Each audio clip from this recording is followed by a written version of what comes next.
Hello students, welcome to Mac online lectures. आप देख रहे हो फ्लूइड मैकेनिक्स लेक्चर नंबर 43। मैं हूं आपके साथ एके सैनी। पिछले लेक्चर यानी लेक्चर नंबर 42 में हमने डिस्कस किया था पीजोमेट्रिक ट्यूब के बारे में कि किस प्रकार से हम प्रेशर को मेजर कर सकते हैं पीजोमीटर ट्यूब से, गेज प्रेशर को।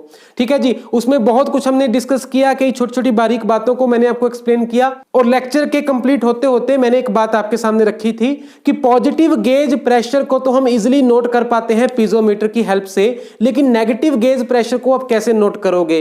पॉजिटिव गेज प्रेशर का मतलब है जब लिक्विड का प्रेशर एटमॉस्फेरिक प्रेशर से ऊपर है, एटमॉस्फेरिक प्रेशर से ज्यादा है। और नेगेटिव गेज प्रेशर का मतलब होगा जब हमारे लिक्विड का प्रेशर एटमॉस्फेरिक प्रेशर से कम है। तो वहां मैंने आपको एक बात बताई थी कि हम थोड़ी सी मॉडिफिकेशन करके पीजोमेट्रिक ट्यूब को यूज कर सकते हैं नेगेटिव गेज प्रेशर नोट करने के लिए भी। ठीक है, चलिए आज की इस वीडियो में मैं उसी को एक्सप्लेन करने जा रहा हूं। छोटी सी वीडियो है, देखिए। देखो ये वो चैम्बर है जिसमें सपोज ये कोई लिक्विड है अननोन प्रेशर का, जिसका प्रेशर हमने नोट करना है। ठीक है, और 1 मिनट के लिए आप इस वाले सेटअप को भूल जाइए, सिर्फ इतना याद रखिए ये एक चैम्बर है जिसमें लिक्विड है और उसके ऊपर ये एक ट्यूब लगा रखी है और ये पीजोमीटर ट्यूब ही है, जैसा मैंने पिछले लेक्चर में आपको एक्सप्लेनेशन दी थी। अब देखो सपोज इसका प्रेशर जो है लिक्विड का वो एटमॉस्फेरिक प्रेशर से कम है।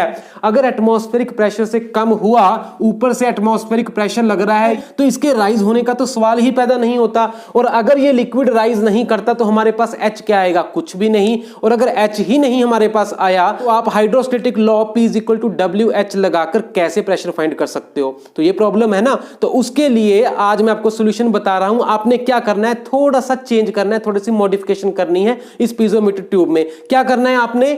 पीजोमेट्रिक ट्यूब को ऊपर से आपने ओपन नहीं रखना, बल्कि इस तरह की कुछ पीजोमेट्रिक ट्यूब आपने यूज करनी है। ठीक है, यहां से ये बेंड हो जाएगी और फिर ये वापस नीचे गिरेगी। कहां पर? एक कंटेनर में जिसमें कोई दूसरा लिक्विड आपने लिया होगा, some another liquid like water. ठीक है, ऐसा कुछ वाटर लाइक लिक्विड ले लीजिए, उसमें इसको बेंड करके ट्यूब को डाल दीजिए। बस ये मॉडिफिकेशन आपने करनी है। अब प्रेशर कैसे मेजर कर सकते हो आप? देखो यहां पर कौन सा प्रेशर लग रहा है इस फ्री सरफेस ऑफ लिक्विड के ऊपर? एटमॉस्फेरिक प्रेशर, क्योंकि ऊपर एटमॉस्फेयर है ना, उसको हम कह देते हैं P एटमॉस्फेयर। देखो PATM में लिख देता हूं एटमॉस्फेरिक प्रेशर, वो आपको पता ही है 1 एटमॉस्फेयर का है। इधर लिक्विड का प्रेशर कितना है? वो है मान लो PG।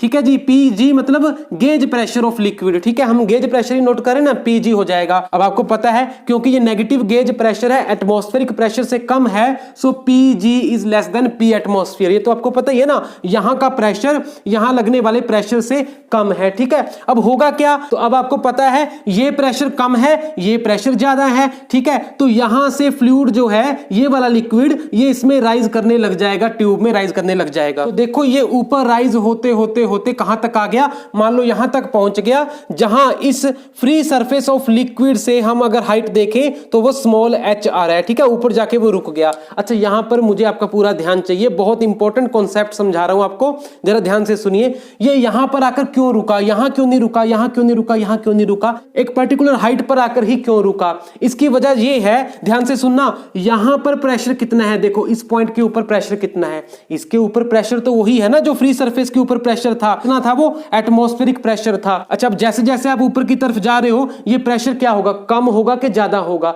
एटमॉस्फेरिक प्रेशर से कम होता चला जाएगा ना, क्योंकि जैसे जैसे नीचे की तरफ जाते हैं प्रेशर बढ़ता चला जाता है। याद है ना, हाइड्रोस्टैटिक लॉ शुरू में भी समझाया था। अब ऊपर की तरफ आ रहे हो, डेप्थ कम होती चली जा रही है। ठीक है, तो क्या होगा? प्रेशर कम होता चला जाएगा। अब एटमॉस्फेरिक प्रेशर तो यहां पर था, इससे भी कम होते होते होते होते जैसे जैसे ऊपर जा रहे हो प्रेशर कम होता चला जा रहा है। कब तक जाएगा वो? जब तक कम होते होते ये PG तक नहीं पहुंच जाता, यानी इस प्रेशर के बराबर नहीं हो जाता, तब तक ये ऊपर जाता रहेगा।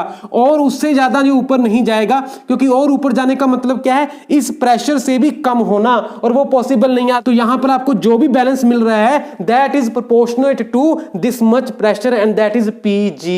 ठीक है ना, आगे आपको समझ में यही इंपॉर्टेंट और बड़ी बारीक बात थी यहां पर। तो कहने का मतलब ये जो आपके पास हाइट मिली है, this represents the negative gauge pressure and this is equal to now W into H। यहां से आप इस फ्लूइड का प्रेशर नोट कर सकते हो। यहां पर W किस चीज का होगा? W होगा इस फ्लूइड का। ठीक है, जिसका राइज आपको मिला है कॉलम की टर्म में, H की टर्म में। तो जो भी आपके पास वैल्यू आ रही है वो एक्चुअल में क्या है? इसके इक्विवेलेंस में है। ठीक है ना, तो वो नेगेटिव नेगेटिव है, that is negative gauge pressure, ठीक है, वैक्यूम प्रेशर है वो। कहने का मतलब एटमॉस्फेरिक प्रेशर से इतना प्रेशर वो कम होगा, that is negative gauge pressure. ये तो मैंने आपको शुरू में कॉन्सेप्ट समझा रखा है पॉजिटिव और नेगेटिव गेज प्रेशर का।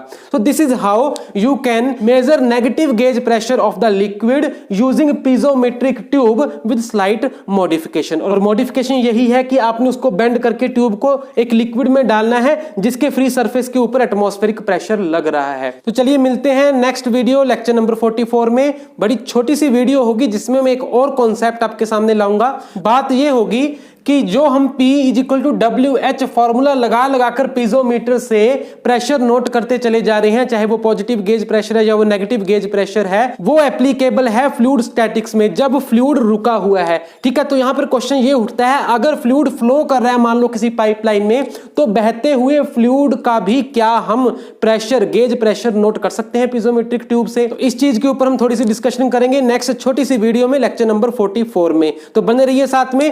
Thank you very much, take care.